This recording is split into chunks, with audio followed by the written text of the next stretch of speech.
नहीं तो आमने सामने की लड़ाई लड़ने वाले हैं हम।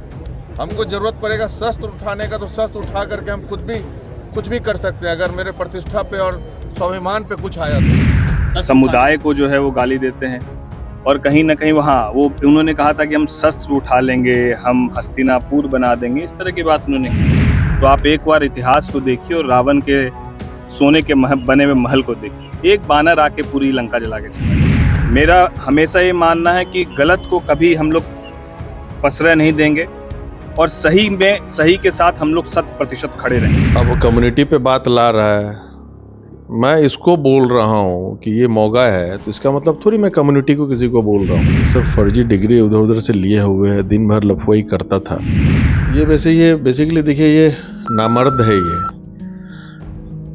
तो, और ये पीछे जा करके तो लोग बोले कि भाई आप आकर के ऐसा ऐसा बोला, तो मैं तो बोला कि शेरों को तो छोड़ेंगे नहीं। मैं परशुराम का वंशज हूँ कि बॉर्डर पे जितने लोग बैठे हैं, पुलिस सिपाही जितने हैं, सब शस्त्र लेके बैठे हैं कि शास्त्र लेके बैठे हैं। ये तो मुर्दा है, ये मरा हुआ है, इससे क्या हम शस्त्र से लड़ेंगे। मैं इन जनरल बताया कि पर्वतता के विकास में जो अवरोध करेगा मैं उससे किसी हद तक लड़ सकता हूँ। खुद ही बोला आकर के मेरे पास कि भैया 10 करोड़ हमको लगा टिकट में। खुद ही बोला कि हमला टिकट के लेकर, हाँ बोला कि हमले भाई तुम तो हल्ला तो है भाई, तुम 20-25 बोला कि नहीं भैया 10 करोड़ में बात हुआ, 6 करोड़ एडवांस दिए हैं टिकट के कुछ दिन पहले और बाकी 4 करोड़ और देना है। तो ये अभी तो खुद ही बोल रहा था कि सोने की लंका है खगड़िया, उसमें हम बंदर बन के आए हैं भागलपुर से, फुदक के पूछ से आग लगाएंगे।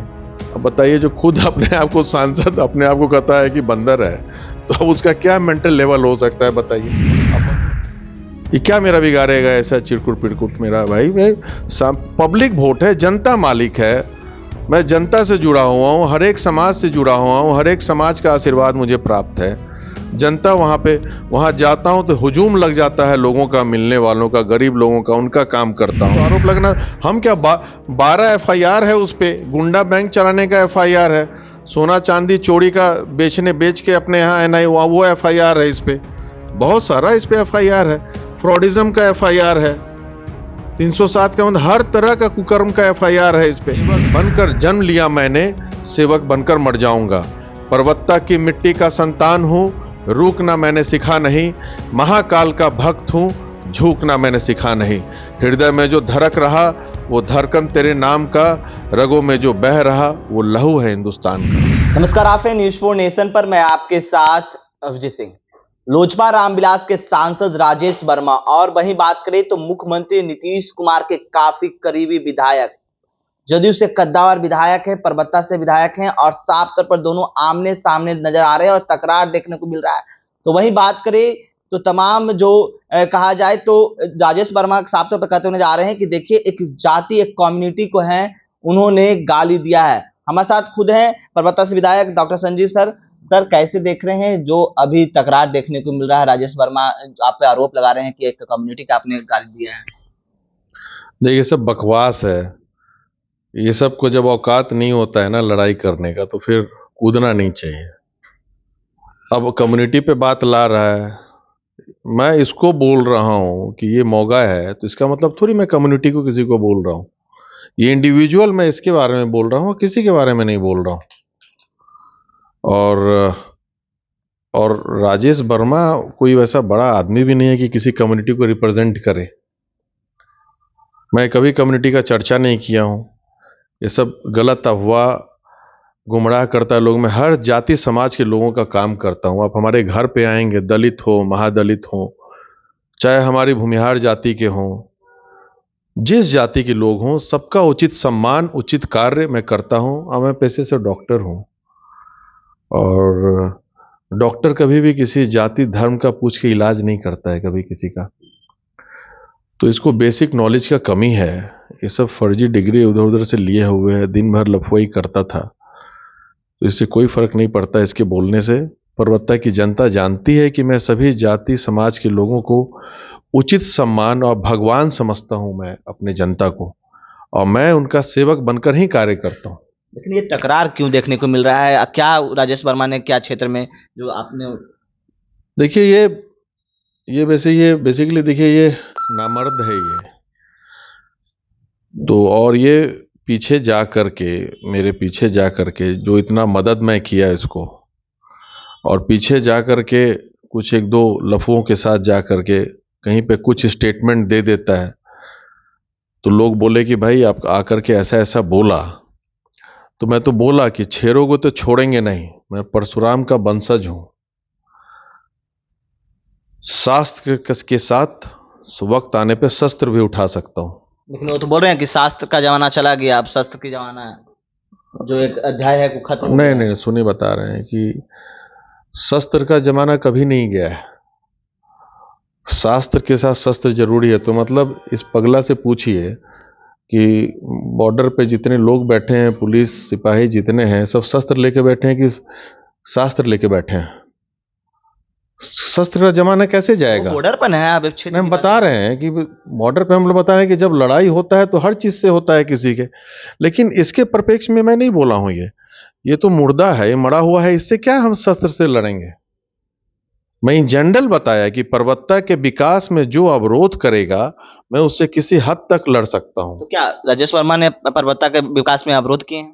अरे, मेडिकल कॉलेज के लिए जमीन पर्वतता में दिया गया, ये हर जगह लिखित दे रहा है, बोल रहा है कि वहां नहीं बनना चाहिए, जा जा करके पर्वतता में नहीं बनना चाहिए। जो पर्वतता का लोग तुमको वोट किया है यार, तुम गद्दारी कर सकते हो अपने वोटर के प्रति? टिकट में भी तो आपका भी काफी हम योगदान रहा है, आपने भी अरे भैया, पूछे ना, श्रीकांत प्रसूत जी वहीं पे थे जब हमसे फोन से इनके दल के सब नेता मेरे से बात कर रहे थे कि मदद करें।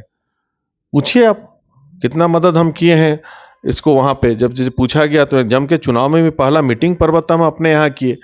उसके बाद ये कुछ लफ्जों के चक्कर में पड़ गया, इसके मन में हुआ तो फिर ये थोड़ा दूरियां बढ़ी। मेरे भाई साहब कांग्रेस के एमएलसी हैं, तो कांग्रेस का प्रचार करेंगे वो। इसको लगा कि वो कांग्रेस का क्यों, मतलब वो महागठबंधन का क्यों प्रचार करे, तो करेंगे ही ना, जो जिस दल में करेगा। मैं इसका किया, खुल के किया।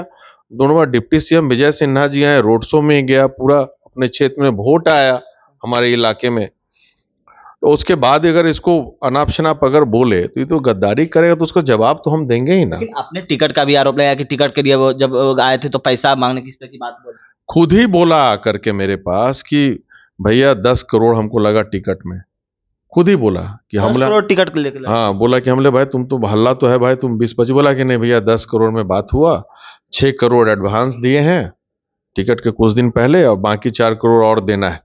तो अब भागलपुर निकल रहे हैं थोड़ा अरेंज करने के लिए। तो अब बताइए कि ये सब कॉन्फिडेंशियल बात होता है, उसको तो एक तो अगर दिया भी तो बोलना नहीं चाहिए। तो चिराग पासवान पर सीधा सवाल खड़ा हो रहा है कि आपने टिकट को पैसा से बेचा है। तो वही सोचिए, पूछिए इनके दल के लोगों से कि भाई आप क्या कर रहे हैं। पूछा जाए कि आप क्या कर रहे हैं, कि आपकी सांसद आरोप लगा रहे हैं, तो उस पर क्यों नहीं आप पूछते हैं कि भाई कैसे लिए, किसको दिए? इनसे पूछिए जाके, राजेश वर्मा से, किसको दिए आप पैसा, पूछा जाए उनसे। ये अब लेकिन ये भी विपक्ष भी सवाल खड़े कर रहे हैं और कह रहे हैं कि अब एनडीए में सब कुछ नहीं है, इसलिए ये इस तरह की बात विवाद उठने लगे हैं। अब जिस तरह से हनुमान थे, चिराग पासवान को करे हनुमान है, उनको सामने खड़ा कर दिए, इस तरह की बात करने लगे हैं। नहीं नहीं, उसका ये कोई लेवल नहीं है कि एनडीए और जदयू और लोजपा में कोई डिफरेंसेस करे, उस लेवल का नहीं है। अरे सांसद बनना अलग है, इस माहौल में तो कुर्सी टेबल भी जीत गया है, तो उसका थोड़ी क्रेडिट इसको जाता है कि उसको कोई ना जान है ना पहचान है, जनता से कोई लेना देना नहीं है। 4 लाख के हाई मास लाइट आता है सेम स्पेसिफिकेशन का, उसको ये 11 लाख 12 लाख में उसको बेच रहा है, मतलब खरीद रहा है। तो समझिए जो बीच का है 60% पैसा कमीशन किसको जा रहा है? तो सरकार के पैसा को लूट रहा है। जितना टिकट में लगा है पहले वसूली में लग गया, ये खगड़िया को लूटने में लग गया, चंगेज खान की तरह ये। लेकिन वो तो बोल रहे हैं कि आप लोग काम नहीं कर रहे हैं, पर्वतता से पत्ता साफ करने की बात कर रहे हैं, भय मुक्त बनाने की पर्वतता की बात कर रहे हैं, खगड़िया भय मुक्त। देखिए ये सब मुर्दा है, ये सब क्या भय मुक्त बनाएगा, ये सब गौन केस है। तो ये अभी तो खुद ही बोल रहा था कि सोने की लंका है खगड़िया, उसमें हम बंदर बन के आए हैं भागलपुर से, फुदक फुदक के पूछ से आग लगाएंगे। अब बताइए, जो खुद अपने आप को सांसद अपने आप को कहता है कि बंदर है, तो अब उसका क्या मेंटल लेवल हो सकता है बताइए। अब बंदर जैसा एक्चुअल दिखता भी है, थोड़ा बाल वाल खड़ा कर लेता, हल्का हल्का दाढ़ी, फिर उसके बाद चंदन टीका लेप लगा लेता है, मेकअप करता है। बताइए कोई मर्द पॉलिटिशियन ऐसे निकलता है भाई मेकअप करके? अरे भाई ढंग से रहो यार, तुम लड़की वाला सब गुण ले आए हो तुम, कुछ तो गड़बड़ है ओरिएंटेशन में इसका, तो इसका तो जांच भी होना चाहिए भाई। लेकिन 25 का चुनाव है, नहीं डर लग रहा है कि जिस तरह से विवाद अब बढ़ता दिख अच्छा, रहा है, बताइए। सांसद है वहां के, तो क्या सुने बता रहे हैं ये वोट भी हमको नहीं दे सकता है, ये क्या मेरा बिगाड़ेगा ऐसा चिरकुट पिरकुट मेरा? भाई मैं पब्लिक वोट है, जनता मालिक है, मैं जनता से जुड़ा हुआ हूँ, हर एक समाज से जुड़ा हुआ हूँ, हर एक समाज का आशीर्वाद मुझे प्राप्त है। जनता वहां जाता हूं तो हुजूम लग जाता है लोगों का, मिलने वालों का, गरीब लोगों का, उनका काम करता हूं, उनके दिल पे राज करता हूं। तो ये सब जो बंदर खुद व खुद कहता है कि हम आग लगाएंगे, तो वैसे लोग वोटर भी नहीं है, मेरा क्या बिगाड़ेगा ये सब? सांसद बट ये सब सांसद पांसद ऐसे बन गया, ये सब हवा में बन गया, ये मोदी जी का कृपा है ये सब, और क्या, अपना थोड़ी कोई क्रेडेंशियल है इसका। जमानत जब्त हो गया था, एमएलए के चुनाव में भागलपुर से लड़ा था, 10-11 हजार वोट लाया था। ये तो मोदी जी का कृपा है, ये सब उनके कृपा पे, नीतीश जी के कृपा पे था तो वोट आया है, नहीं तो और थोड़ी ये सब कुर्सी टेबल भी जीत जाता, जिसको मिलता जीतता। लेकिन सवाल यहाँ पे, मुख्यमंत्री नीतीश कुमार के करीबी तो आप भी हैं, लेकिन जिस तरह से चिराग पासवान इन दिनों, पिछले बार 20 के चुनाव की बात करें तो फैक्टर नजर आए थे, लेकिन अब चिराग पासवान आप लोगों के साथ हैं, तो क्या लगता है कि नीतीश कुमार के पास चिराग पासवान अगर जाएंगे तो कंप्लेन करेंगे तो आपसे कुछ दिक्कत होगा, आपको कुछ दिक्कत? किसका कंप्लेन करेंगे? आपका कंप्लेन क्या, आप हमारे सांसद पे इस तरह का आरोप लगा रहे हैं? सांसद वैसा काम ही करे तो आरोप क्यों नहीं लगाएंगे? जो कमीशन खोरी करेगा, जो चोरी चपाड़ी करेगा, तो उस पर तो आरोप लगना। हम क्या 12 एफआईआर है उस पे, गुंडा बैंक चलाने का एफआईआर है, सोना चांदी चोरी का बेच के अपने यहाँ है नहीं, वो एफआईआर है इस पे, बहुत सारा इस पे एफआईआर है, फ्रॉडिज्म का एफआईआर है, 307 का मतलब हर तरह का कुकर्म का एफआईआर है इस पे। तो एफिडेविट में है 12 एफआईआर है इस पे।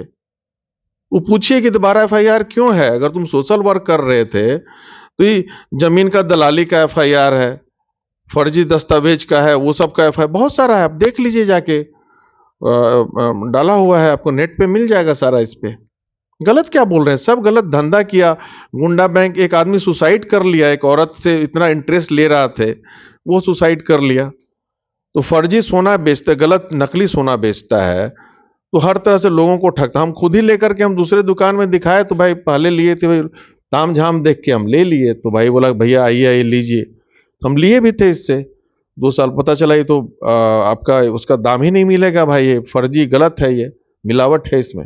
एक आप पर आरोप ये भी लग रहा है कि आप वहाँ के स्थानीय पत्रकार के साथ गलत व्यवहार किए हैं, उनको पिटाई किए हैं, इस तरह की खबर सामने आई थी। अरे भाई 2-3 साल पहले की बात है वो। हम एक रविकांत चौरसिया है, वो कहता है हमको 50 चप्पल मारे।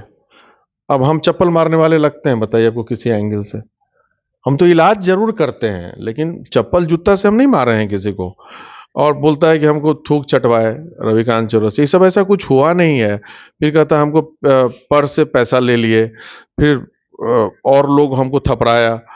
तो ये सब तो आरोप। अब देखिए, जब साजिशें जब आपका कद बढ़ेगा ना, तो लोग आपको हराने की कोशिश नहीं करेंगे, साजिश करते हैं। तो ये सब हिजड़ों का फौज इकट्ठा हो गया है वहां पे। ये सब कुछ नहीं, ये सब बनावटी है, नौटंकीबाजी कर रहे हैं, ये सब से कुछ नहीं होने वाला है।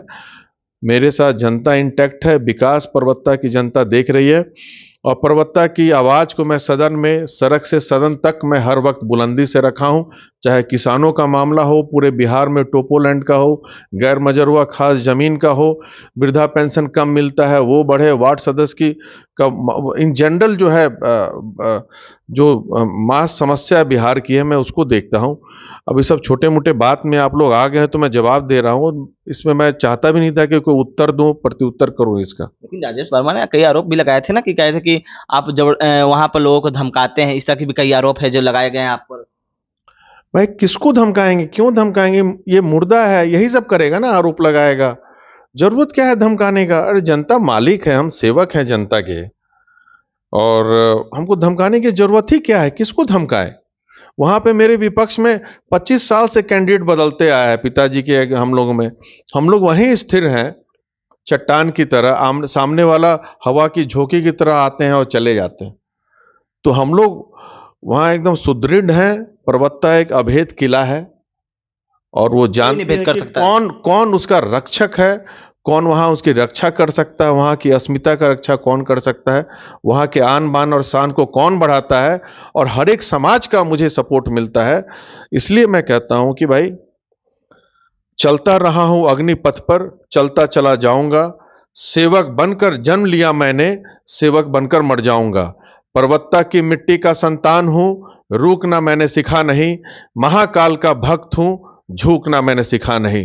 हृदय में जो धड़क रहा वो धड़कन तेरे नाम का, रगों में जो बह रहा वो लहू है हिंदुस्तान का। तो आपने साफ तौर पर सुना, परबत्ता से जो विधायक है जदयू कोटे से, उनका साफ तौर पर कहना है कि देखिए हम ना कभी डरे हैं ना कभी डरेंगे। इस्तेमाल कर न्यूज सर। स्वाद का जादू है सनराइज मसाले, चम्मच भर इसमें सनराइज मिला ले।